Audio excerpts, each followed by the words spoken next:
안녕하세요. 반갑습니다. 부동산입니다. 2020년 3월 6일 금요일입니다. 2020년도 아파트 공시 가격 공개가 임박했다고 하는데요. 지난해에 비해서 또 꽤 많이 오르는 것 같습니다. 그래서 지난해엔 마레프 30평형대 한 채 가지고 있으면 종부세 해당 안 됐었는데 올해는 아마도 종부세를 내야 하는 그런 상황이 될 것 같고요. 강남권 부동산 가격들의 하락세가 눈에 보이기 시작했습니다. 2019년 12월 부동산 실거래가, 그 다음에 2020년 1월 부동산 실거래가 비교해 보니까 가격 하락세가 어느 정도 감지가 되네요. 한국감정원에서 운영하고 있는 부동산 교란 행위 신고센터 하루에 한 20건 정도 집값 담합 신고가 들어오고 있는데 어느 지역에서 신고 많이 들어오는지도 조금 살펴볼 거고요. 서울의 6억 이하 아파트가 2년 전에는 한 절반 정도 있었는데 지금은 33% 정도밖에 안 남았다고 합니다. 마용성의 경우에는 6억 이하 아파트 퍼센트가 한 자릿대 퍼센트로 줄었더라고요. 6억이란 가격이 과거에는 고가주택의 기준이라서 종합부동산세 납세 또는 양도소득세 비과세의 기준이었는데 조금 조정이 필요한 시기가 오지 않았나 생각이 듭니다. 자, 그럼 이런 부동산 뉴스들 읽어보도록 할게요.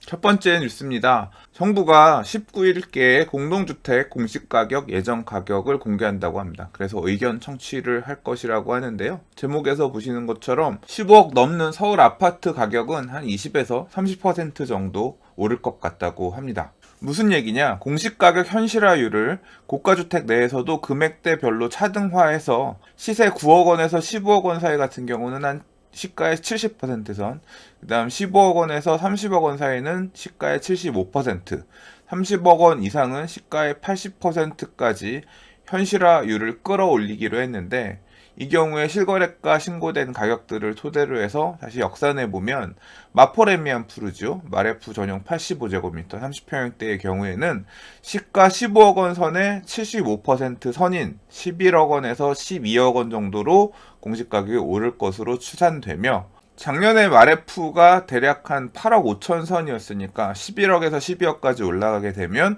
30% 이상 급등하는 수준이 되는 것이라고 하고요.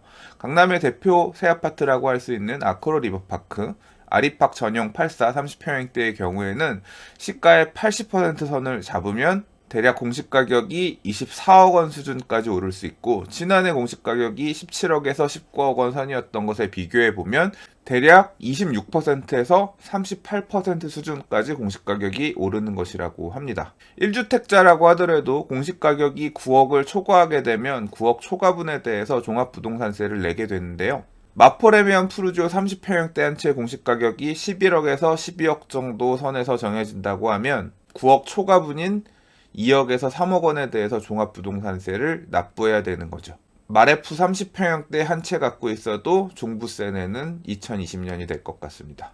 1주택자도 이런데요. 다주택자라고 하면 올해는 진짜 악소리 날 것 같습니다. 강남권 아파트 가격 하락세가 눈에 보이기 시작하는 것 같아요. 비슷한 기사 두 개가 있어서 묶어서 한번 읽어보겠습니다. 첫 번째예요. 20억 원도 넘었었는데 잠실 리센츠 아파트가 석 달 새 4억 원이 뚝 떨어졌다. 국토교통부 실거래가 공개 시스템에 따르면 리센츠 전용 84제곱미터 3층은 지난달 말, 그러니까 2월 말이죠. 18억 5천만 원의 새 주인을 찾았다. 거래가 됐는데 2019년 12월까지만 하더라도 같은 면적 물건이 21억 원의 매매 거래가 이루어진 것에 비해서 가격이 많이 빠져서 실거래됐다는 얘기고요. 최근에 금매가 계속 나오면서 호가는 지속해서 떨어져 최근에는 17억 원대 초반까지도 매물이 나왔다. 이걸 기준으로 놓고 보면 석 달 새 4억 여원이 내린 셈이다.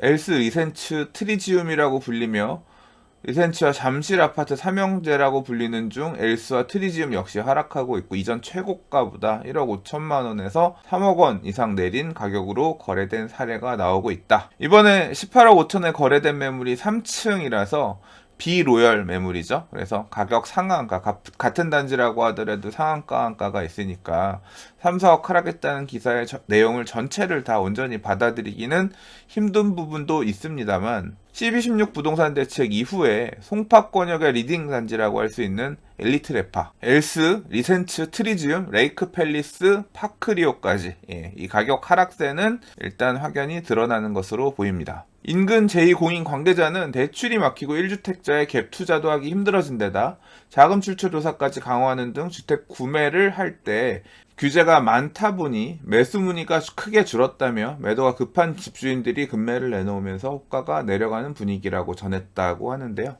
호가 하락의 이유는 일단 12.16 부동산 대책에 따른 대출 규제, 그리고 자금 출처 조사 강화가 수요층을 틀어막아 매수 문의가 줄어든 탓도 있는 것 같고요. 그 다음에 코로나19 바이러스 영향도 있다고 볼 수 있겠죠. 잠실만 그런 게 아니에요. 강남권도 출렁임이 있습니다. 반포 리치 아파트 전용 84제곱미터의 경우에 작년 12월에 26억 8,800만 원까지 거래가 됐었는데 지난달 그러니까 2월 달에는 21억 7천에 거래돼서 약 5억 원 정도 가격 하락이 보였고, 반포 리치 106제곱미터 같은 경우는 작년 12월에 28억까지 거래됐는데 올해 2월에는 25억 5천만 원에 거래가 돼서 2억 5천 정도 하락이 있었다고 하고요. 물론 이 가격대도 상한가 차이가 있을 거기 때문에 가격 하락폭을 온전히 다 받아들일 수는 없지만 일단 상한가 차이를 고려하더라도 가격이 빠졌다고 보여지고요. 강남구의 도곡 렉슬의 경우에도 전용 84제곱미터가 작년 12월에는 24억 9천 정도 거래됐는데 지난달에는 23억 원, 약 2억 원 정도 하락한 가격에 거래가 됐고, 도곡 렉슬 114제곱미터의 경우에 작년 말에는 29억 5천까지 거래됐는데 지난달에는 24억 1천만 원, 대략 한 5억 4천 정도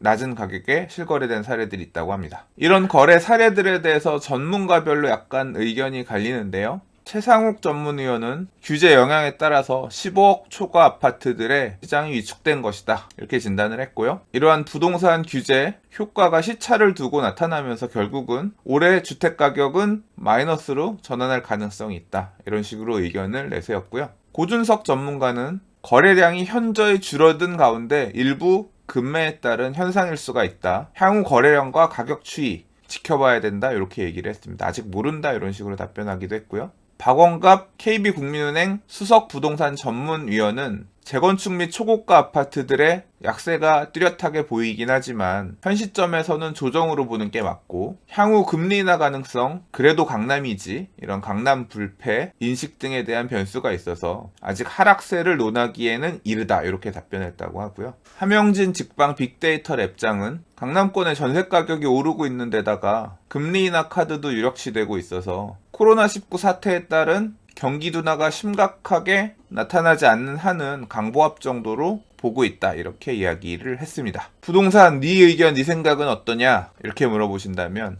그런 건 저한테 물어보지 마세요. 전 모르니까. 이렇게 답변하겠습니다.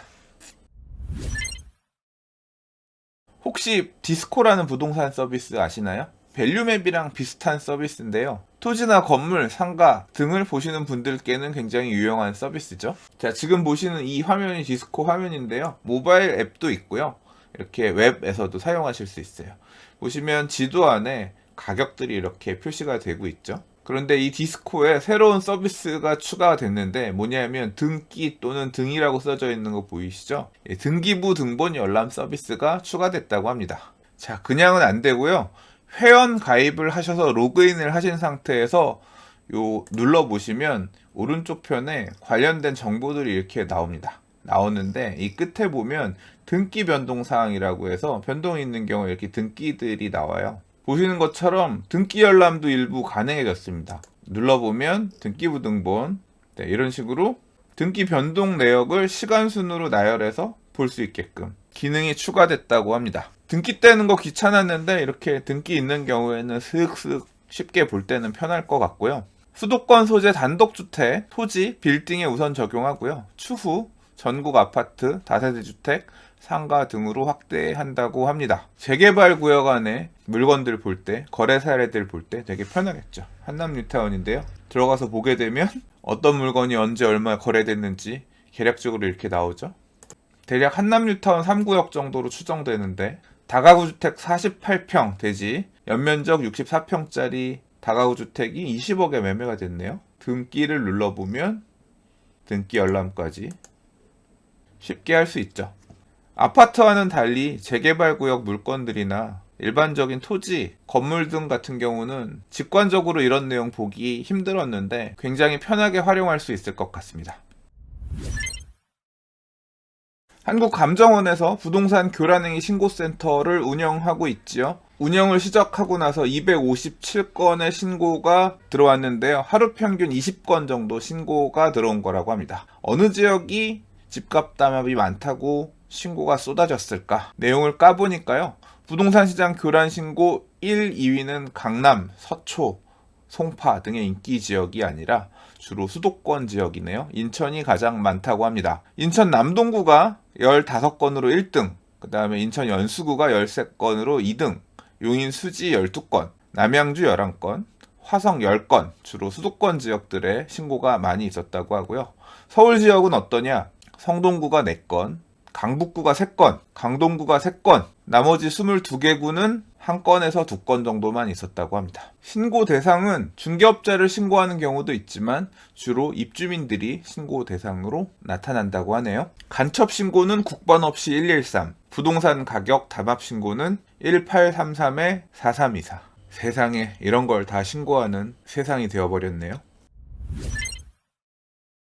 자, 오늘 준비한 마지막 기사입니다. 서울에 6억 원 이하의 아파트가 안 보인다.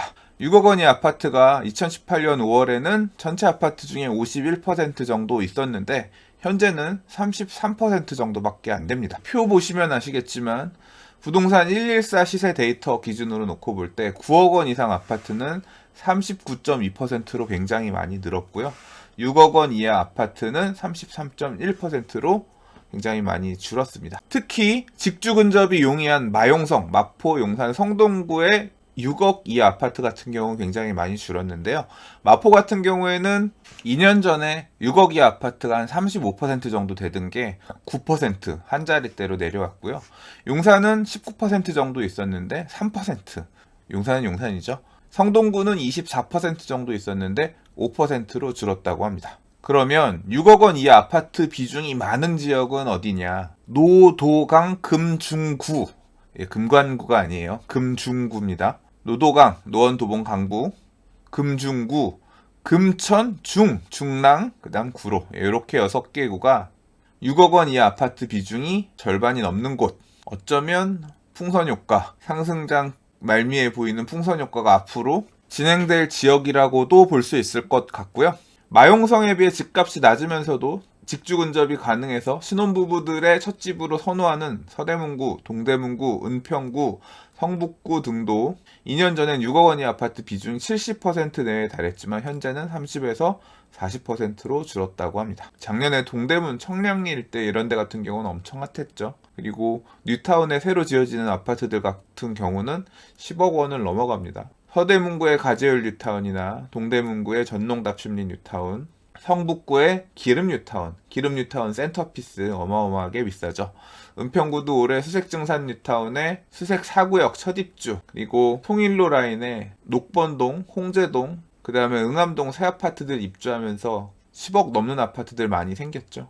이런 지역의 리딩 단지들이 가격을 이끌고 그 주변의 아파트들이 가격을 쫓아가면서 저렴한 아파트들이 사라지고 있는 상황이네요. 저는 이 기사를 보면서 이런 이야기를 하지 않을 수가 없습니다. 서울 시내에 6억 원 이하 아파트가 33%밖에 안 되는데 언제적에 설정한 고가주택의 기준 6억 원을 계속 유지할 거냐는 거죠. 종합부동산세 6억 원 기준 웬 말이냐. 양도소득세 비과세 기준 9억 원이 웬 말이냐. 과거의 고가주택 기준으로 산정했었던 6억 원, 9억 원의 기준 상향해야 되고요. 형평성에 맞춰서 구간 조절해야 된다고 생각합니다. 자, 오늘 준비한 뉴스는 여기까지입니다. 불타는 금요일이지만 한 주를 마감하는 금요일이지만 코로나 바이러스 때문에 어디 가서 한잔하기 굉장히 부담스러운 그런 시기예요. 어제 집코노미 TV 유튜브 녹화가 있어서 강남 쪽에서 녹화를 마치고 저녁에 한잔 했는데요. 진짜 사람이 없더라고요. 정말 힘든 시기인 것 같습니다. 잘 살아남아 보자. 뭐 이런 얘기밖에 못하겠네요. 힘들 내셨으면 좋겠고요. 저는 다음 주에 다른 부동산 이슈들을 가지고 인사드리겠습니다. 감사합니다. 부동산이었습니다.